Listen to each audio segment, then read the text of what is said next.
What's going on? I'm Bobby K. I'm a professional landscape designer and general contractor, and I want to help you increase the value of your house with landscaping, especially if you are looking to sell. Now, how we're going to do this is I'm going to show you 3 different designs from 3 different parts of the country, and I'm going to pepper you with all kinds of tips, all different tips from each of those designs.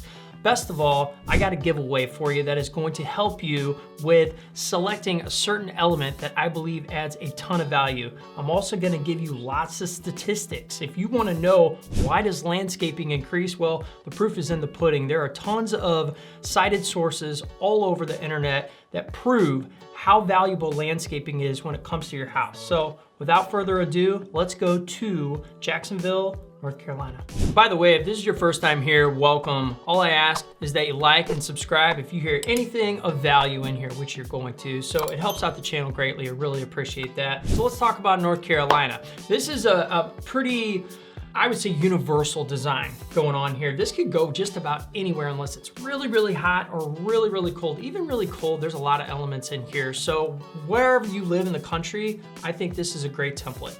First thing is, a lot of the times when someone is looking to sell their home, it's because it looks a little outdated, there's old bushes, things are misplaced, it wasn't really a thought out plan in the first place, and it just looks kind of bland, right? So we want to take that out, and let's start by increasing the beds a little bit. This doesn't cost anything but a little elbow grease and some mulch or decorative rock wherever you want to go. I prefer mulch. I think it looks softer, especially if you're looking to put something on an MLS and you want it to look really, really clean and good.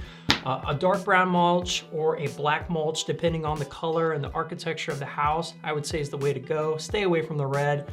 Not really a big fan. It looks like McDonald's from 1990, right? So we increased the beds, got them out in front of the walkway. Now we're bringing a little bit of depth and planting opportunities. Now, I know what you're probably thinking is, look, I'm looking to put as minimal as possible into this thing and not spend a bunch of money. So why would I want to increase the bed and have more plantings? Well, the truth is, a lot of these plants aren't that expensive. I like to select plants that I know are going to have a big impact, but aren't going to cost a lot. Your 1 gallon, 2 gallon, 3 gallons, some grasses, different things that aren't big B&B trees or bushes. You can get a lot of those and they pack a big punch. So some of the ones that I want to talk about with number 2 is knowing your zone and getting seasonal interest in there. We've got some fountain grasses that are kind of lining in front of the walkway. Got some rhododendrons to get some nice color up against the house. And then we put some lavender in front of the porch to hide some of that brick, some of the stoop. You don't want to see all that. Maybe break it up a little bit. So that's another thing. Getting some trees out into the yard. We selected some dogwoods and some flowering cherry. So I like to put the little circle and an ornamental tree out there versus having everything right up against the house. It brings depth, it brings interest, it brings a lot of interest from the street. The first thing anybody sees is the landscaping when they pull up to a house, right? So we want that to pop off the page so it directs their eye and they want to go into the door and then see your house, right? The final thing is, when I see dead spaces in a design, these are little pockets where, say there's a window and a bunch of brick or a bunch of siding or whatever, put something a little bit taller there. What we did over by the garage side is we put some tailored junipers and then I put a little trellis in between the windows. I thought it was a cool little design element, doesn't cost a lot, and it adds a little bit of interest. So all in for this one, if you're gonna do it yourself, you're gonna be in about $3,500. If you hired someone, you're gonna be between $5,000 and $6,000. And of course, it's all relative on what you wanna spend. But I think that this kind of investment, it's hands down one of the best things you can do to get your house ready and get people inside. And I'm gonna go over some statistics after design number 2 that are gonna bring this home and tell you why this matters so much. Let's go to design number 2.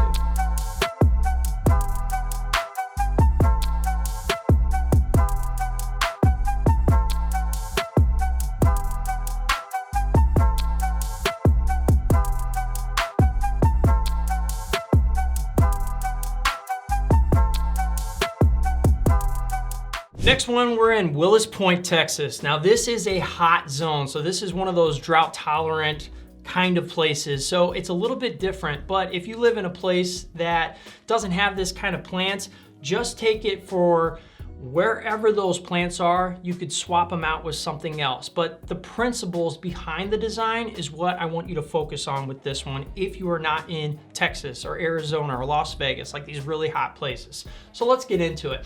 The first thing is, this is obviously a very bland and there's nothing going on as far as the actual house. Now, why am I showing this one? Well, this is actually a new build, and the builder had contacted me, found a YouTube video, liked what he saw, and said, hey, what can we do to spruce this up in order to sell it? So it's a little bit different versus the person who was looking to spruce it up so they can move on to their next house. This is move into the house. Same kind of principles though. We want to make it look good so that when you go to the front door, it was a breeze. It was easy to get in. Bringing the beds out of the way is the first thing. Second thing is knowing the zone, picking plants. We got cactus, agave, grasses, things that are drought tolerant. We put some decorative gravel versus mulch in this particular case, which is a gravel that goes with the veneer, the stone on the house. I wanted to mimic it or be of the same color palette. I wouldn't put a black or a white here. I would want to go with something a little bit more on the beige or the cream because it goes well with that veneer. The other thing, number two, I want to say is bringing trees out and putting the circle around. Now on the last one, I feel like I contradicted myself because I said that you don't want to do a lot of B&B, you want to do smaller plants because they pack a lot of punch. But then I started talking about trees. You're like, well, dude, trees are expensive. What are you talking about? A couple of trees.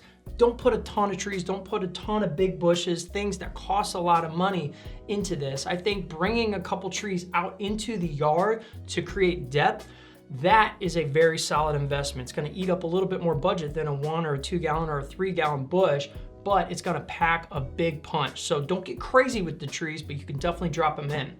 And then the final thing is, I always talk about lighting up your investment. If you're new to the channel, I always preach on this, light up your investment. I want to actually talk about lighting. When you're doing lighting, there are lots of places you can go. You can go to a material supply store, you can go the Home Depot, Lowe's route, or you can go on Amazon. There's all these different places where you can find the lights, and I'm going to help you in 1 second on where to get them. But here's the process. You're going to get a 12-2 wire, you put it down, you bury it. I like to trench it out so it doesn't just lay there and you throw mulch on it. I actually like to get it down into the ground and then bury it in soil and then put the decorative stone or mulch on top so that it's not going to surface after a while, after the mulch is kind of faded away or washed or whatever. That happens, right? So get your 12-2 down, then you're going to have your light, you're going to crimp it into there, and then everything connects to a transformer. The transformer can be set so it goes on automatically specific times, or you can just do on and off. That's the beauty of a transformer, so that when you come home at certain times, your house is lit up, and man, does it make a humongous impact on the overall appearance and the curb appeal. Those are great MLS pictures showing it at day and nighttime. That's really going to attract some buyers. So where do you find landscape lights? I've created a PDF for you. It's absolutely free. All you got to do is go down to the link below, and I'm going to tell you my favorite based on your budget and where to find them. That's all you got to do. So that in itself is super valuable. That's going to help you cut out time and not waste a bunch of time figuring out what lights and how much and all that stuff. Go get that. It's free. Got you set. If you're going to do this yourself, I'd say you're in about that $3,500 to $4,000 range. If you're going to hire somebody, I'd say another $5,000 to $7,000 on the high side because of the lighting you might choose, and the decorative stone costs a little bit more than mulch. Let's go to number 3.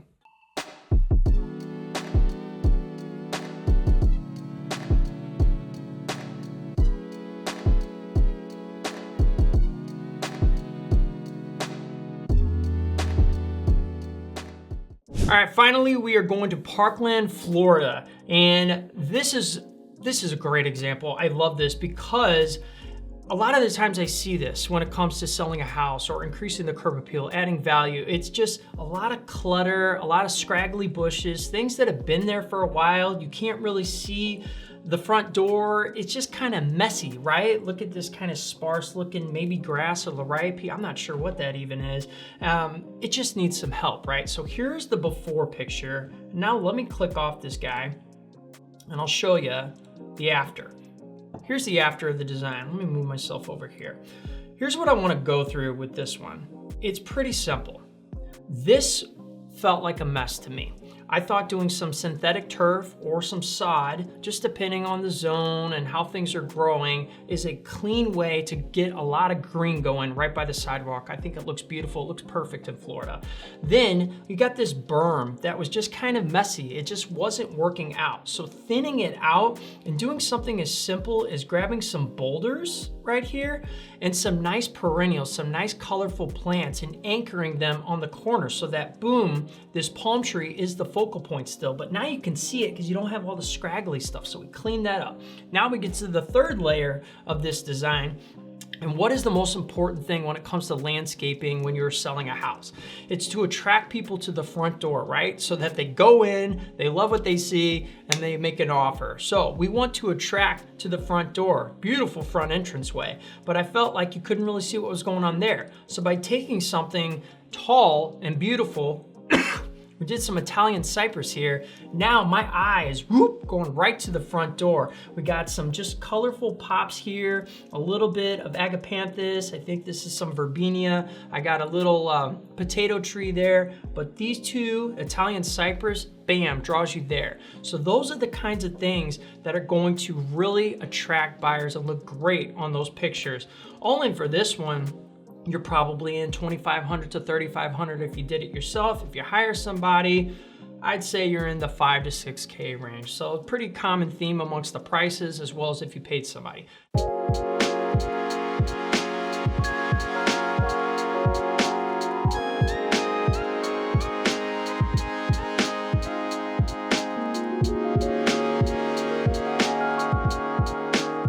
I want to throw a couple statistics at you. I got them pulled up over here, and I think these are super important. First impressions matter. When you are landscaping, the first things that someone sees when you're selling your house, it's the landscaping, right? So the first impression of the entire house is going to be the softness of it before they look at the house. So that is the first thing. It increases the value of the property. Believe it or not, good quality landscaping can add 5 to 12%. This is a national statistic, the Virginia Cooperative Extension. That's actually a group that digs into all this stuff. 5 to 12%, a good quality installer, 7 to 12% is what they say of the overall value of the house. So you actually are going to probably make money even if you stayed in the house by doing landscaping. You get a quicker sell time, that is for sure. It's 10 to 15% less on the market when you've got good, nice pictures and a beautiful landscaping to look at, which is super important. If you're trying to get out of the house and get onto your next one, or you're a flipper or whatever, and you got money tied up in this and you need cash flow, all of these things matter. The next thing is you get a higher return on ROI. I think that's pretty self-explanatory with what we talked about. And by having good established landscaping, maybe some nice trees, it actually is more energy efficient because it's shaded and you're not using as much on the utilities because the house is cooler and it's helping with that. So there's all these different points that you can use to help sell a home. Remember, design matters and value matters. If you got those two things at the forefront, no matter if you're selling or you're just looking to increase the curb appeal, you're gonna win with your house. If you wanna learn more stuff, go check out this playlist. This is fantastic, got tons and tons of tips there. And if you need help, go down on the links below, go grab up that lighting option. This is Bobby K saying creation is everything, so go out and create. I'll see you on the next video.